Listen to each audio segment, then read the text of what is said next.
So there's a hidden saboteur in your relationship. Have you ever found yourself stuck in a loop of negative thoughts about your relationship, unable to let it go? If you're a fellow ADHDer, this pattern might be more than just overthinking. It could be a sign of rumination, a very common but very overlooked symptom that can silently destroy your relationship connection. Have you ever sat awake at night replaying an argument with your spouse over and over and over? That is rumination in action. And yeah, everyone can overthink once in a while, but this isn't overthinking. This is a repetitive thought pattern that's really hard to escape. With ADHD, this tendency can be even more pronounced. There are two main types of rumination that we need to watch out for. There's negative rumination, which focuses on past events, like that argument that you can't stop reliving. And then there's anxious rumination, which is worries about future possibilities, like imagining worst case scenarios for your relationship. Understanding these patterns is the first step to breaking free from them. So in this video, we're going to explore why rumination happens with ADHD, and most importantly, how to stop it from sabotaging your relationship.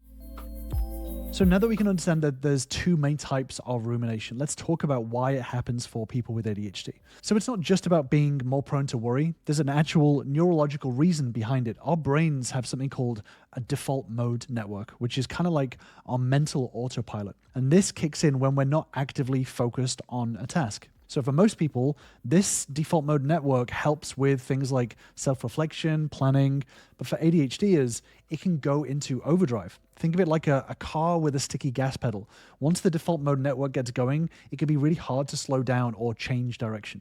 And this is why you might find yourself replaying that argument with your partner over and over and over, even when you want to stop. And this tendency can really strain relationships. Let's say you had a minor disagreement with your partner about household chores. A non-ADHD brain might think about it briefly and then move on. But with ADHD, you might spend hours mentally rehashing the conversation, imagining worst case scenarios or coming up with perfect comebacks that you wish you'd said. Meanwhile, your partner has probably moved on, leaving you stuck in an emotional loop that they don't even know exists. And this disconnect can lead to really big misunderstandings and feelings of resentment on both sides. Maybe many of you have probably been told to just let it go when you're caught in one of these thought spirals. But that advice is pretty frustrating and ineffective for ADHDers. Telling someone with ADHD to stop ruminating is kind of like telling someone with asthma just to breathe normally during an asthma attack. It completely ignores the underlying neurological patterns that make it so difficult for us to redirect our thoughts. The real danger comes when this pattern goes unchecked over time. Constant rumination can erode the trust and connection in your relationship, and you might start to withdraw emotionally, afraid of triggering another thought spiral. Or you might become overly critical, always on the lookout for potential problems to obsess over. And as the partner of an ADHDer, they might feel like they're walking on eggshells, never sure which comment might send you into hours of silent brooding. And over time, this can create a cycle of misunderstanding and emotional distance that's really, really hard to break.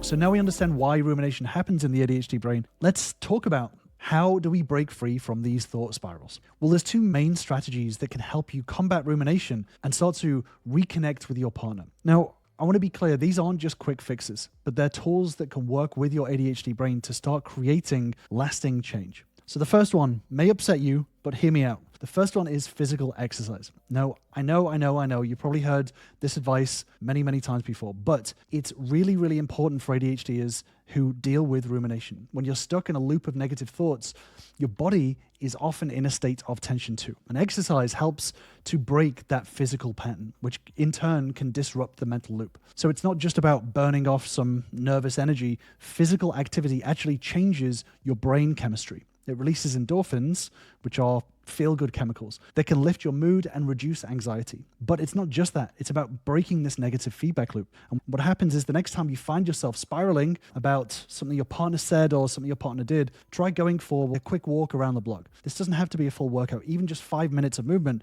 can help to not only shift your focus, but give your brain a chemical reset. So the second strategy is logging your thoughts. Now, this isn't just about journaling, although that is quite helpful. I'll link to a video above and in the description down below about my experience with vlogging and the scientific background around that.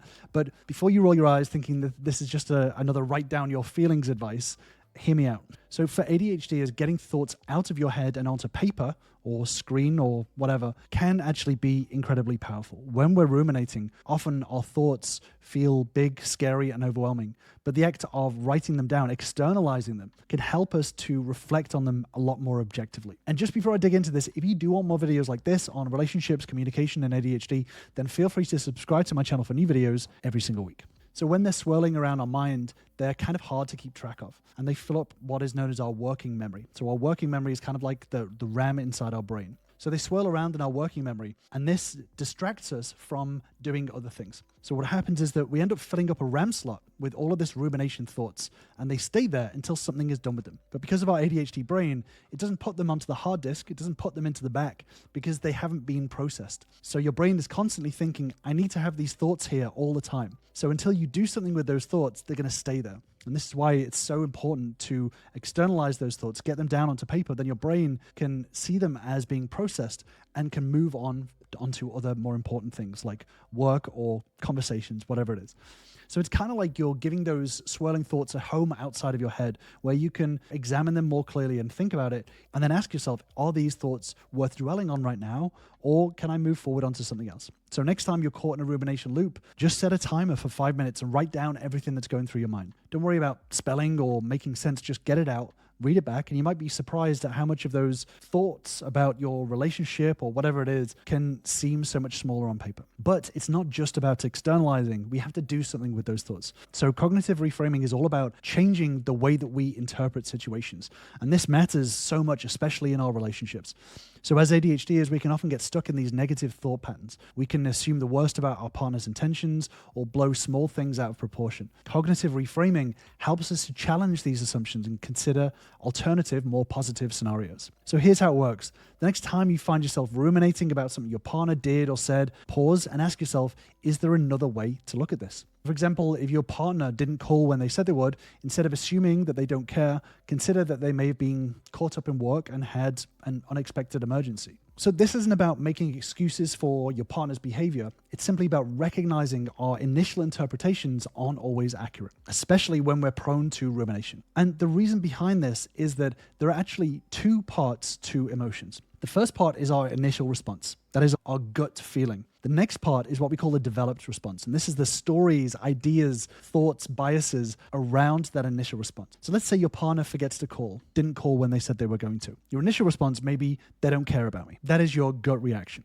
However, the response immediately after that will be what we call a developed response. And this is the stories, the ideas that we tell ourselves around that. So when you get the initial thought of, my partner doesn't care about me, when we start to feel the developed response, that is what we can externalize, and that's what we can question. We can ask ourselves, does my partner not actually care about me, or are they busy? Is this simply a one-off thing, or is this something that occurs a lot? Is this something important to the relationship, or does it not actually really matter? By considering alternative explanations, we can start to reduce unnecessary stress and avoid jumping to conclusions that harm our relationships. One really effective way to practice reframing is to imagine the opposite of your negative scenario. So for example, if you're worrying that your partner is losing interest, challenge yourself to consider evidence that they are still fully committed. Find evidence to counter your thoughts. This mental exercise helps to force your brain into a place of discomfort and start to consider that maybe the initial reaction is not necessarily the full truth. And this can help to break the cycle of negative rumination and open your mind to a much more balanced perspective. And to put all of this together,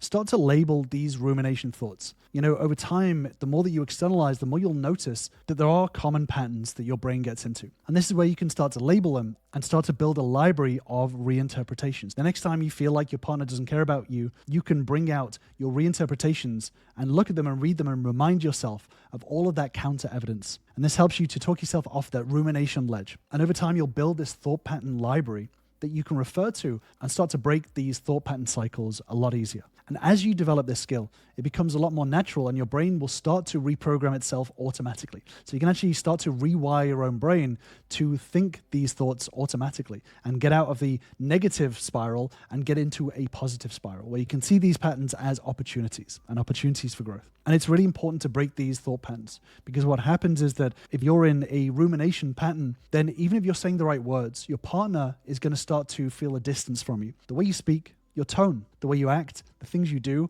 will all be affected by this rumination pattern. And that starts to drive your partner away. So it's important to learn to break these cycles because these come out in everything that we do in our relationships. And this is something that I struggled with a lot in the past. You know, it can be really difficult to look outside in at your own thought patterns and see when you are ruminating. Oftentimes we can only notice days after when we look back at our actions and we say, oh, wow, I was ruminating over this. I got into a negative cycle. And I deep dive into relationship rumination patterns with my members because it's really important to practice and develop this skill. Not just know it conceptually, but know it experientially and be able to practice it and develop it because this is a skill. So if you do want to join us, then sign up for the free relationship bootcamp where you'll learn the same steps to start turning your relationship around today. Click on the link in the description to grab your spot. And all of this is because as ADHDers, we can struggle with emotional dysregulation. And I've spoken about this in a previous video, which I'll link to above and in the description down below. But basically, rumination is all about learning to manage your emotional process. It's about learning to recognize the thought patterns that you're in and be able to label them in order to be able to manage them in a better way. Because this has an impact